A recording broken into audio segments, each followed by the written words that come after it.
जय श्रीमन्नारायण मम नाम सरयू ओम श्रीमद्भगवद्गीता अथ पंचदशोऽध्यायः पुरुषोत्तमप्राप्तियोगः श्रीभगवानुवाच न तद्भासयते सूर्यो न शशाङ्को न पावकः यद्गत्वा न निवर्तन्ते तद्धाम परमं मम अहमेवांसो जीवलोके जीवभूतः सनातनः मनसस्तानीन्द्रियाणि प्रकृतिस्थानि कर्षति शरीरं यदवाप्नोति यच्चापि उत्क्रामति स्वरः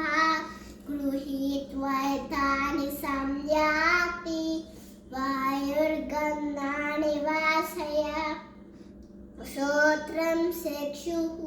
स्पर्शनं रसनं घ्राणमेव च अधिष्ठाय मनश्चायं विषयान् उपसेवते उत्क्रामन्तं शीतं वापि गुञ्जानं वा गुणान्वितं विमूढाः नानुपश्यन्ति पश्यन्ति ज्ञानचक्षुषः इति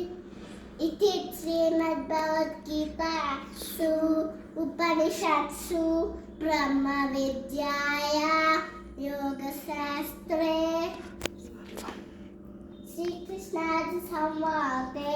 पुरुषोत्तमप्राप्तियोगः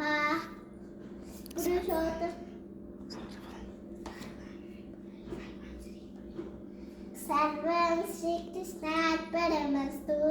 जय श्रीकृष्ण Very good.